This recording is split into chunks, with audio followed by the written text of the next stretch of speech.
Hello everyone, hope you are doing well. Welcome to another video of bank aspirant life. आज के दिन की शुरुआत मैंने एक फुल मॉक से किया था जो कि IBPS क्लर्क का था। और मेरा जो एग्ज़ाम है वो 4th को फर्स्ट शिफ्ट में है, means first day first shift. Hope कि अच्छा जाए पेपर। बस कुछ दिनों से मैं थोड़ा डिमोटिवेट थी। मेरा IBPS PO का रिज़ल्ट आने के बाद थोड़ा बुरा फील हो रहा था। Yes, it's negative. और मैंने तो एग्ज़ाम के बाद ही बताया था। जो मेरा माउस का दिक्कत हुआ था एग्ज़ाम में मेरे साथ, तो उम्मीद तो वैसे भी नहीं थी, बट फिर भी बुरा तो लगता है। बाय द वे, मुझे कमेंट आया था कि आप कौन से सोर्सेज फॉलो कर रही हो और कौन से सब्जेक्ट कहाँ से कर रही हो। तो मैं शुरू से बताती हूँ कि मैं पहले कहाँ से पढ़ रही थी और अब क्या सोर्सेज और कौन से टीचर्स फॉलो कर रही हूँ। बाकी आप अपने हिसाब से देख लीजिएगा जो आपको सही लगे। मैंने पहले ही बताया हुआ है, मैं सारे सब्जेक्ट ओनली यूट्यूब और मेरे पास जो बुक है उससे कर रही थी शुरू से। बस लास्ट मंथ मैंने परफेक्शन की बैच ली है इंग्लिश के लिए ओनली। बाकी सब्जेक्ट मैं यूट्यूब से कर रही हूँ। तो देखो, क्वांट्स में मैंने जब पढ़ाई स्टार्ट की थी तो नवनीत सर से पढ़ती थी जो कि अड्डा में पढ़ाते हैं।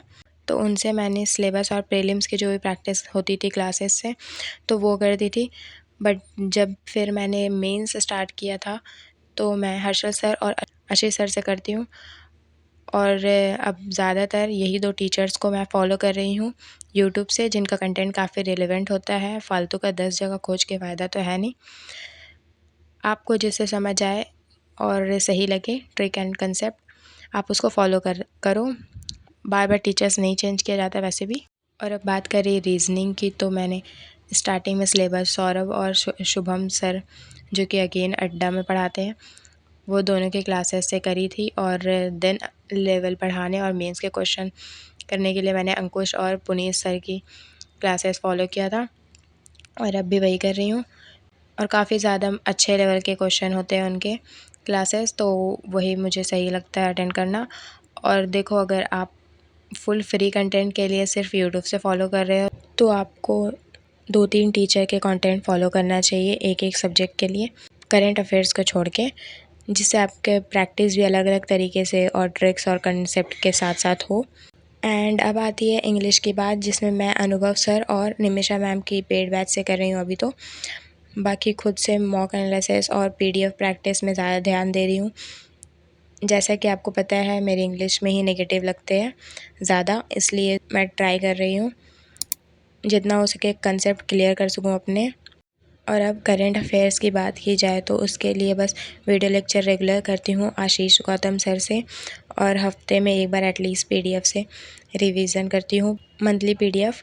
और अगर आपको भी करंट अफेयर्स या प्रैक्टिस PDF चाहिए तो आप टेलीग्राम ज्वाइन कर सकते हैं। मैंने उसमें काफ़ी सारे PDF शेयर किए हुए हैं जो भी मेरे पास थे। मैं सारे सब्जेक्ट के लिए ये सारे टीचर्स फॉलो कर रही हूँ। अगर आपको सही लगे तो आप भी कर सकते हो।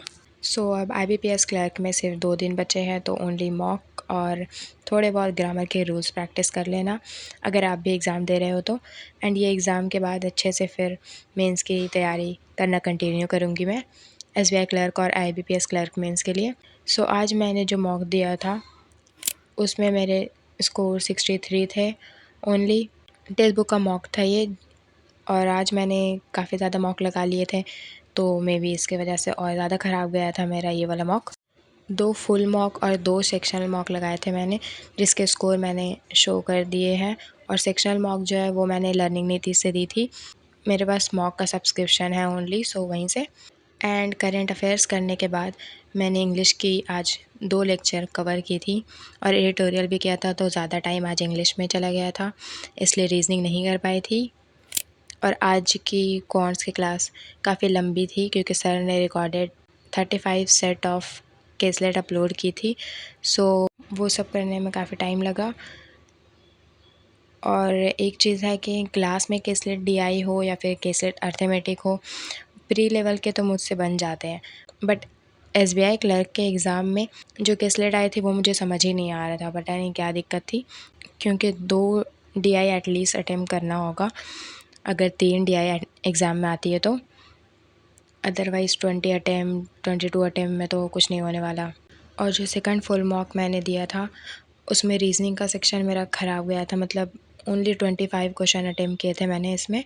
इसमें जो एक सर्कल वाली पज़ल थी उसका मैंने एक लाइन गलत पढ़ लिया था, जिसमें 3 लोग को बैठाना था और मैंने 4 लोग को बैठा दिया था 2 लोगों के बीच में। तो उसकी वजह से मैं काफ़ी देर फंसी रही इसमें और टाइम कम रह गया था, फिर दूसरा वाला पज़ल भी मेरा नहीं बन पाया था। And that's about it. Hope you like this video.